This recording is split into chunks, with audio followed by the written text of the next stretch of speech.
everyone, Meg Loves Games here, and welcome to a brand new series, which I don't know what I'm going to call yet, but it's going to be to do with tips and tricks that I have developed over the past 3 years of being in the sim community building. I mean, I've built my whole life when I've been playing Sims, but in the kind of few years that I've been doing YouTube and doing builds for other people to see, that's kind of where I'm going with this kind of.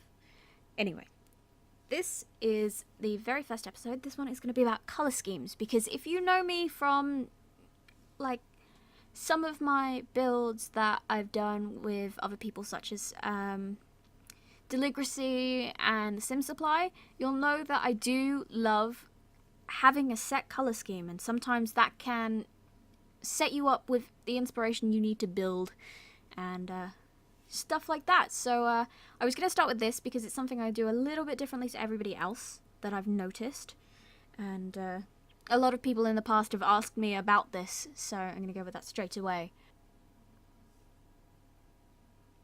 Sometimes when you're just looking around the internet, you can find inspiration from images and things like that, and this first tip I'm going to show you is about finding colours that you found on the internet and getting the hex values and such from it so that you can put them into your game.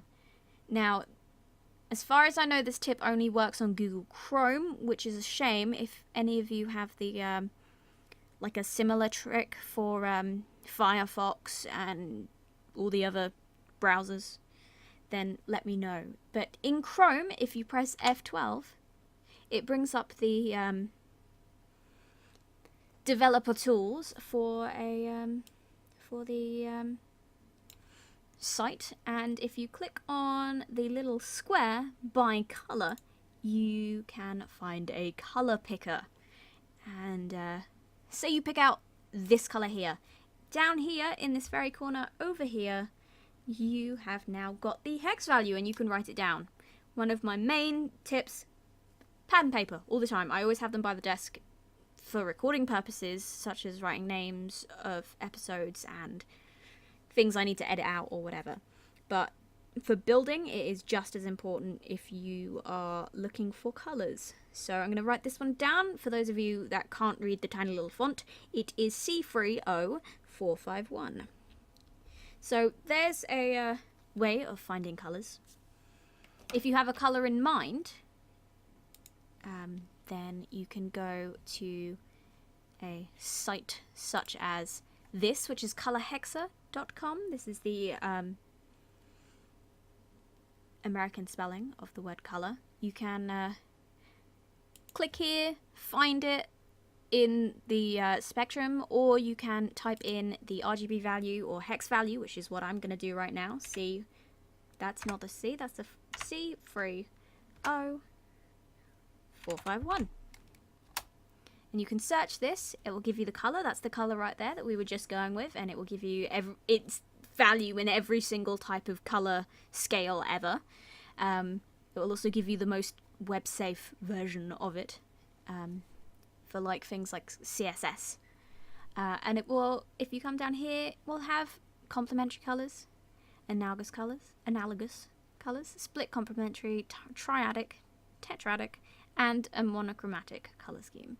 And if you hover over every single one of these, it will give you the hex value for those as well. So in this situation, I'm going to go with the color O4C 376.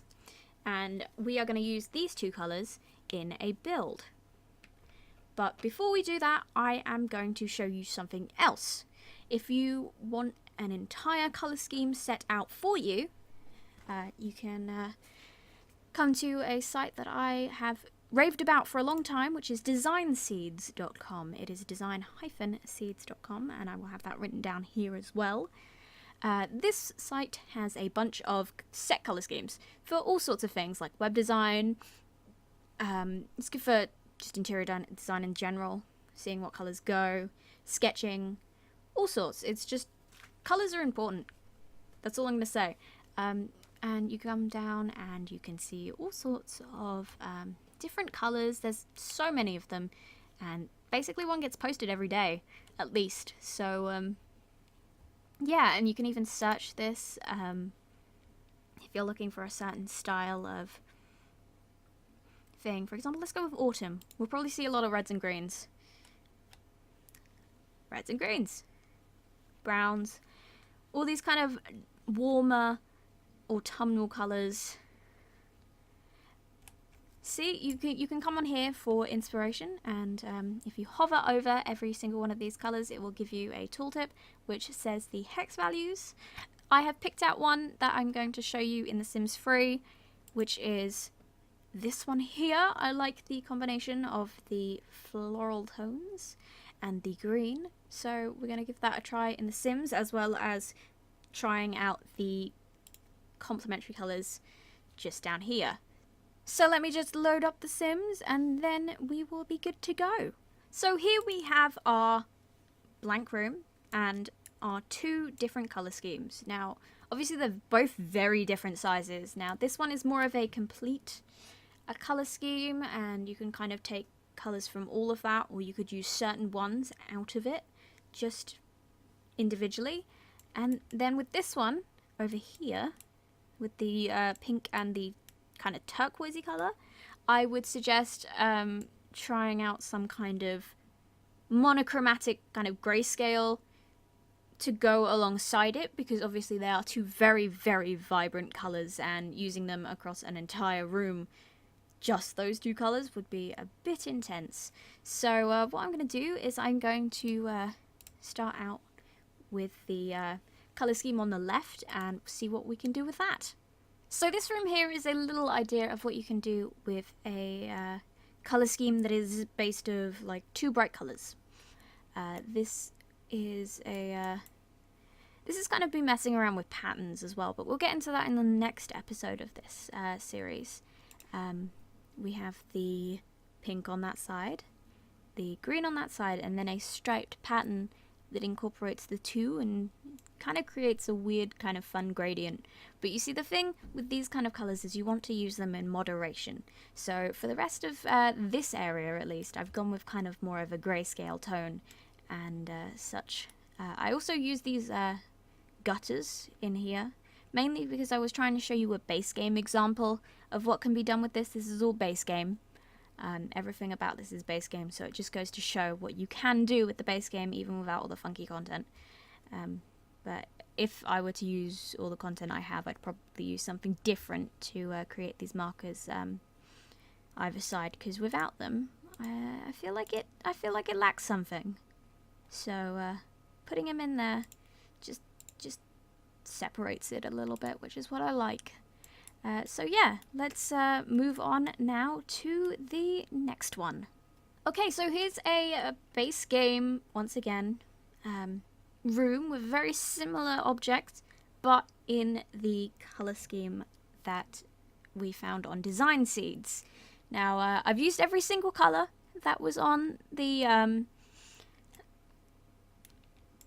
colour scheme in this.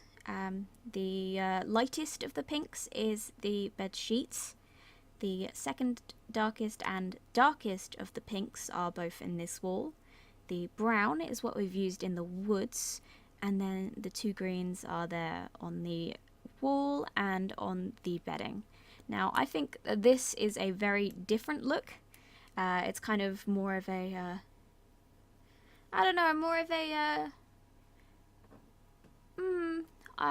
what's the word I'm looking for? Kind of more of a, subtle. Let's go with subtle. It's more of a subtle colour scheme. Just the way that all of these colours kind of flow together is more subtle than the two stark colours that we had in the first example. But they both work out very nicely, and that was what I was going for, really. So I hope you use the ideas that you've got today from this video in your future builds, and of course let me know what you come up with. And yeah, so tweeting me a picture of what you've done is pretty much the best way to show me it. If you don't know where I am on Twitter, I am MegLovesGames, as I am on here. I would love to see what you do. I'll probably retweet it and show everybody else so that they've got some more inspiration. So yeah, let me know what you thought of this new series. Next one up is probably going to be about patterns. Probably patterns. And after that, we'll see where we go. But yeah, let me know what you thought of the new series with a comment. Don't forget to like it if you liked it, so that I know whether to keep this series going or not. Subscribe so you don't miss the next one. And thank you very, very much for watching. And I will see you next time.